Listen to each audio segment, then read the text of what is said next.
E agora teremos a seguinte palestra: a espiritualidade e a saúde.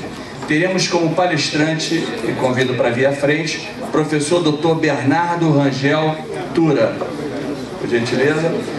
Teremos como presidente, eu estarei como presidente dessa mesa, o outro presidente, que seria o Dr. Antônio Mourão, que eu fiz questão que ele estivesse nessa mesa comigo também.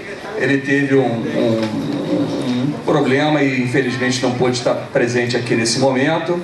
Teremos como coordenadora geral a doutora Márcia Gonçalves, moderadora a doutora Angélica Borba, e teremos como secretário o doutor Walter Vilas da SOMEI. Por gentileza, aqui, palestrante, por gentileza, aqui é o presidente, e aqui o Walter Vilas, sou como secretário aqui. Passa aqui, por favor.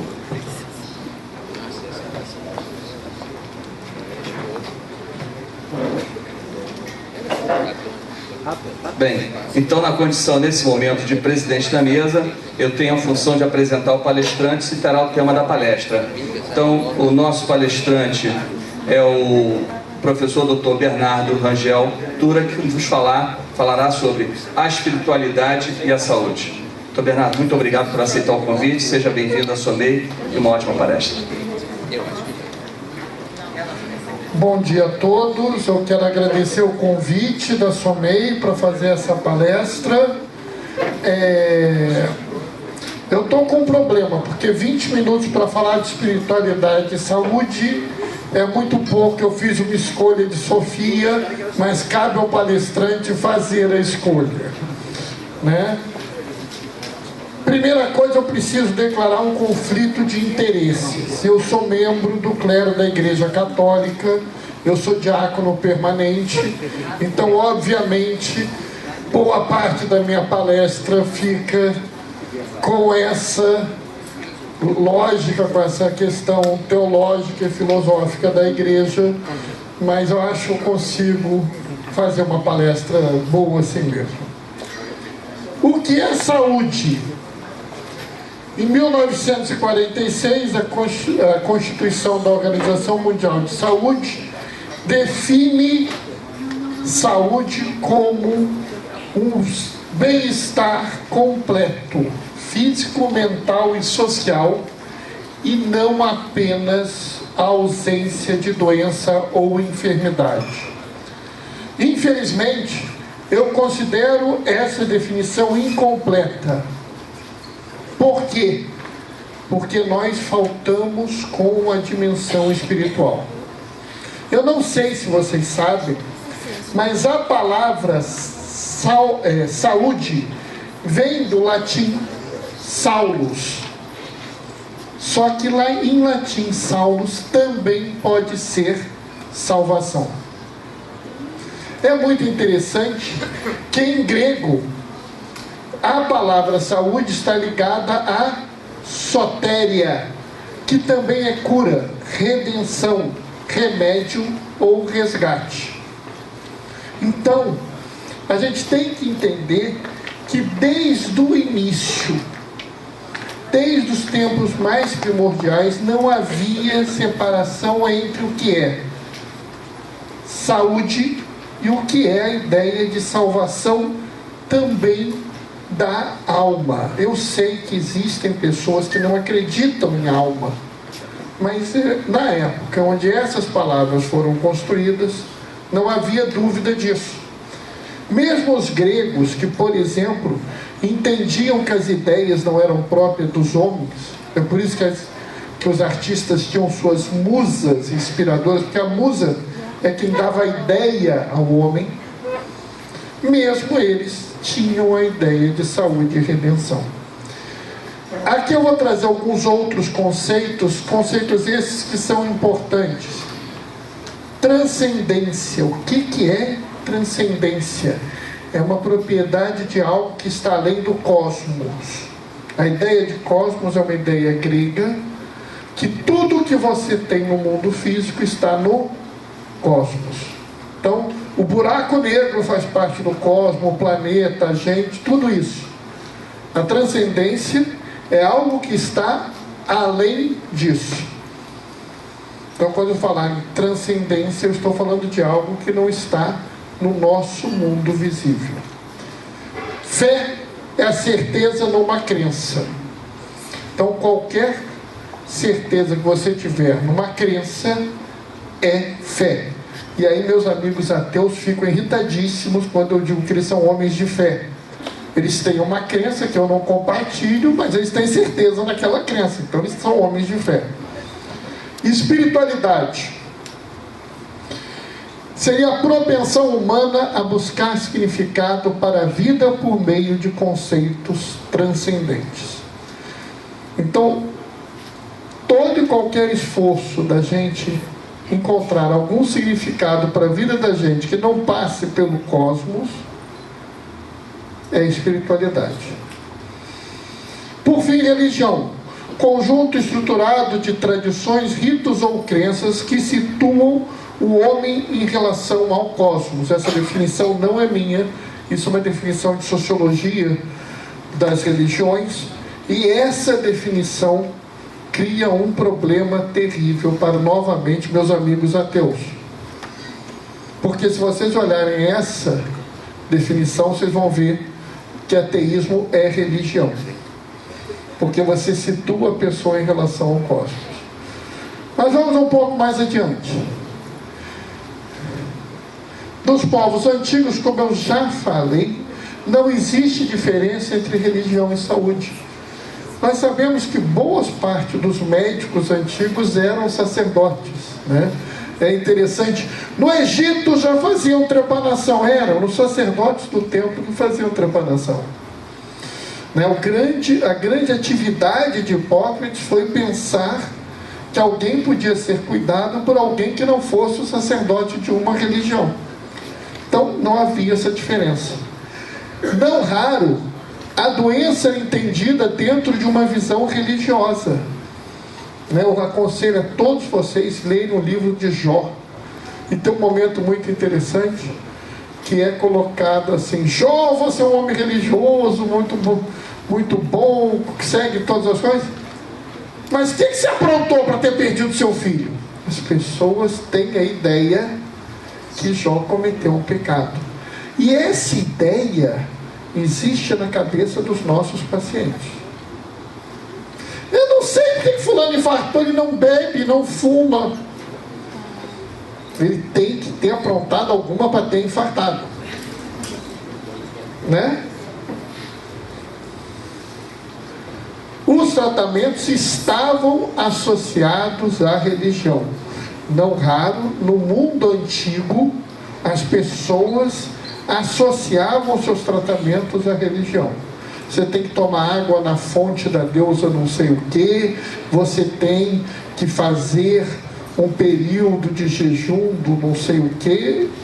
E eu não estou falando só de religiões judaico-cristãs ou as religiões abraâmicas. As religiões indianas têm uma série de curas por alimentos, né? E algumas normas religiosas eram sanitárias. Judeu não pode comer carne de porco. Imagina a contaminação da carne de porco daquela época. Hoje em dia, algumas pessoas atribuem a morte dos primogênitos ao fungo Stachybotrys. Esse fungo dificilmente pegaria o judeu, porque o judeu tinha medo da lepra da casa. E a lepra da casa, se você não resolvesse ela, você tinha que abandonar a casa, porque a casa era impura. Então, as normas religiosas, algumas delas eram normas sanitárias importantes. A gente fica horrorizado com o tratamento do leproso no mundo antigo, mas ninguém fica horrorizado com as cidades que foram isoladas por causa do ebola. É quarentena do mesmo jeito. Só que aquela que é antiga a gente diz que é bárbara. Até a nossa não, a nossa está certa. E a medicina moderna? Bom, a partir do iluminismo, todo mundo aqui é a favor do iluminismo, Vocês sabem o que significa a palavra aluno? Vocês já foram alunos? Então vocês eram seres obscuros? A lua é um ser obscuro, ele não tem a luz. Né? A partir do iluminismo, ocorreu um encanto com a ciência, com a razão, com a tecnologia, chegando ao cúmulo do chamado modernismo. O que é o modernismo? A ciência e a tecnologia vão resolver o mundo. Elas vão curar a fome, a guerra, a doença, a distância. Pega lá o avião, chega rapidinho. Não vai ter mais fome porque eu tenho adubo transgênico, pesticida. Está tudo resolvido no mundo. O problema é que isso falhou. O modernismo é um dos poucos momentos históricos que tem data de fim. Foi a explosão da bomba atômica. A maior parte dos historiadores considera que o modernismo acabou na explosão da bomba atômica. Naquela época nós tivemos 2 guerras imensas, 2 epidemias catastróficas de gripe. Nós vimos a tecnologia gerar uma destruição absoluta e nada foi resolvido. O problema é que muitos de nós ainda estamos parados na visão modernista. Por quê? Porque nós fomos educados por pessoas que estavam vivendo naquela época ainda. Isso não tem jeito. Até a cabeça da gente mudar demora muito. Porque eu preciso de 2 ou 3 gerações para pagar uma ideia errada. É interessante a gente pensar nisso. Quando a gente ensinar coisa errada para os alunos da gente, a gente tem que saber o peso disso. Vocês conhecem esse homem aqui? Alguém conhece um tal de Osler? Osler, em 1910, escreveu um artigo, A Fé que Cura, num tal de British Medical Journal. Vocês já ouviram falar dessa revista? E ele fala da necessidade do clínico estar atento a esta força poderosa nos seus pacientes. E ele trabalha toda essa questão. É um artigo muito interessante, vale a pena ser lido, está disponível de graça na internet, então, tá? Mas, Bernardo, para de blá blá blá, não tem informação nenhuma sobre isso. Claro que tem. Como eu tinha pouco tempo, eu trouxe pouca informação. Vocês já ouviram falar do estudo das enfermeiras? O estudo das enfermeiras é um estudo que foi feito nos Estados Unidos, com uma quantidade enorme de enfermeiras que seguiram elas por um tempo. E aí você vê uma coisa interessante, que aqui você tem as mulheres enfermeiras que nunca iam à igreja, seja lá que igreja fosse. E aqui você tinha as mulheres que iam pelo menos uma vez por semana à igreja, seja lá qual igreja for. Morre menos. O fato da pessoa ir para a igreja morre menos. Isso não é novidade. Inclusive, algum tempo depois, saiu esse artigo com um título muito provocador, né, que ter vida religiosa é mais custo efetivo que o Lipitor. Tá? E ele mostra 3 situações: atividade física regular, tomar estatina ou ter uma atividade religiosa semanal.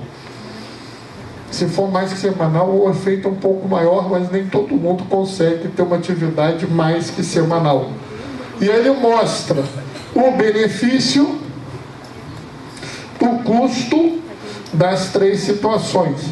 Esse artigo é baseado numa meta-análise. Você tem vários estudos mostrando essa realidade de, se você tem vivência religiosa, você morre menos. Aqui é um outro estudo, né? A associação das pessoas que têm vivência religiosa de mortalidade, essa é só entre mulheres, né? E aqui você pode ver, por exemplo, que tanto para causas de câncer quanto para causa cardiovascular, você também tem redução de mortalidade. É muito interessante esse fato, as pessoas não sabem, ficam lá não sabendo explicar. Porque, é claro, o ser humano não é uma coisa isolada. Você não pega e deixa o espírito do paciente quieto lá no canto e fica né? Esse autor, o Cohen, tem inclusive um handbook de religião e saúde, e ele traz aqui uma quantidade enorme de efeitos benéficos, assim. Alguns são interessantes, né? Como, por exemplo, uma taxa de depressão e uma recuperação de depressão maior, né? A taxa de depressão é menor e a recuperação de depressão é maior nas pessoas com atividade religiosa. Aliás, nós estamos no mês de prevenção de suicídio. Pessoas com atividade religiosa também têm menos grau de suicídio.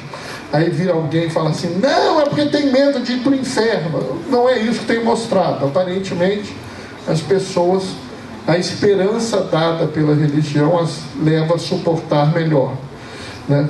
Também tem estudos interessantes sobre risco cardiovascular, marcador inflamatório, tem de tudo atualmente. Se a gente for sentar aqui e ficar mostrando os estudos, é uma coisa assim, que eu precisaria do dia inteiro para falar sobre isso, né?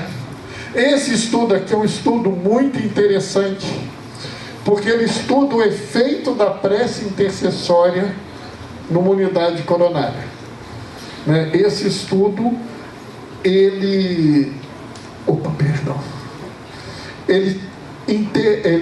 é feito com é um ensaio clínico randomizado, são 10 meses de segmento, 393 pacientes, e você tem uma diferença significativa. Continua, inclusive, mostrando várias situações, e em algumas delas, como insuficiência cardíaca, alta, precoce, você tem benefícios.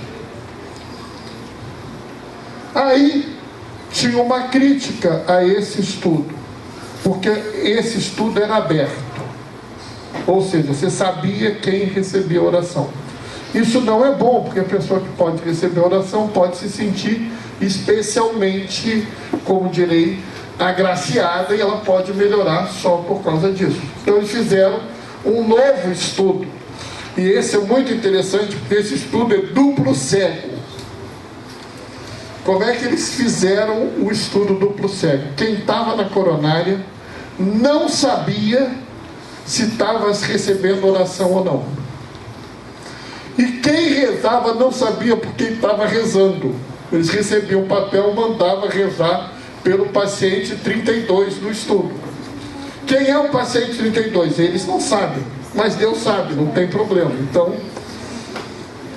e eles criaram uma escala de comorbidade, porque a outra crítica que teve no estudo anterior é que o paciente podia melhorar da insuficiência cardíaca, mas ter uma embolia pulmonar.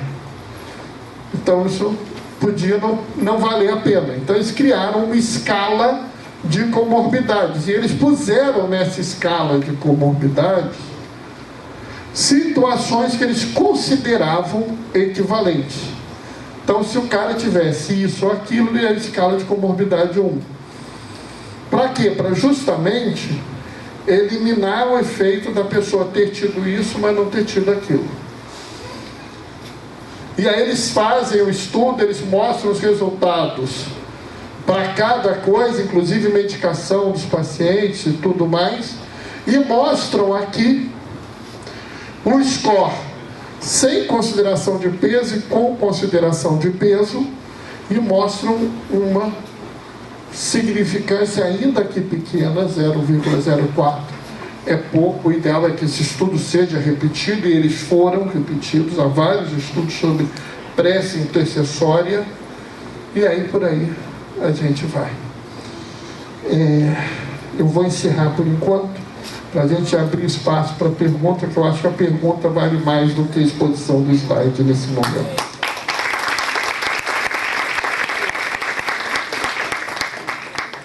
Obrigada, doutor Bernardo. Quem gostaria de fazer perguntas? Diferença entre religiosidade e espiritualidade. Porque não necessariamente a gente precisa de religião para ter espiritualidade, assim acredito eu. Sim, o senhor está certo. O sentimento, a espiritualidade é uma estrutura de uma... até coloquei essa definição porque isso leva a uma grande discussão. Qualquer sentimento que envolva transcendência na vida da pessoa é uma espiritualidade. Inclusive, hoje em dia, você tem um grupo de religiões que o pessoal chama de nova era, que se a gente for pegar a definição de religião, não é religião, é uma manifestação de espiritualidade. Ou seja, a pessoa acredita que existe Deus ou não sei, isso é uma espiritualidade, é um sentimento de que na sua vida existe algo transcendente e o seu significado de vida está associado a isso. A religião, ela é uma prática estruturada. Então existe rito, existe tradição, existe ritual, existe regras na sua espiritualidade. Próximo. Eu aqui, baixinho. Achei. Gaetano Fonte. Queria fazer uma colocação. Primeiro, parabenizar. E realmente o tempo é curto. Não foi uma palestra tão importante com várias necessidades de perguntas e respostas. Mas eu só queria corroborar dizendo que na nossa sociedade brasileira de cardiologia já existe já existem palestras, já existem mesas redondas sobre a cardiologia, doenças cardiovasculares e espiritualidade, exatamente tocando da importância desse foco. Há alguns anos atrás, eu lá no Hospital Geraldo Bom Sucesso, que eu tive a felicidade e a oportunidade de presidir por alguns anos, nós fizemos um trabalho exatamente sobre isso. E realmente nós obtivemos um resultado que é o que mostra hoje em dia nos congressos e aqui que o Dr. Tura está falando.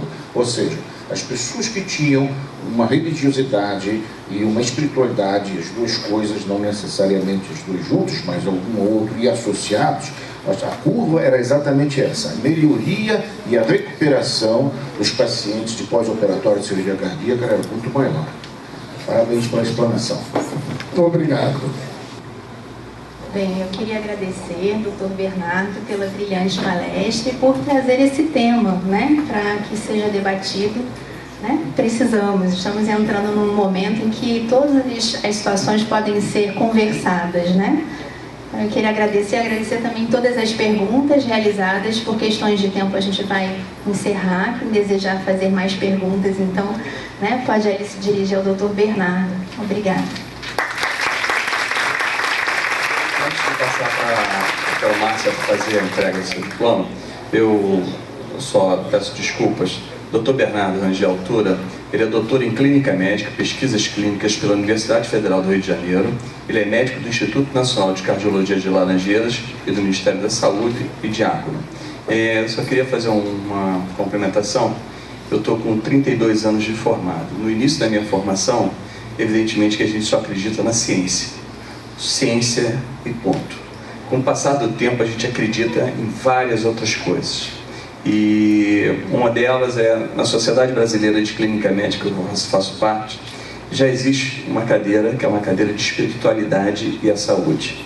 E na USP também é aplicado, tem uma cadeira de especialidade em espiritualidade e saúde. E uma curiosidade aqui muito pessoal, eu falo com meus pacientes no consultório. Você pode fazer tudo. Quem é de cachoeira, toma banho de cachoeira. Quem é de tambor, toca tambor. Quem é de oração, ora. Quem é de rezar, reza. Mas nunca abandone o seu tratamento.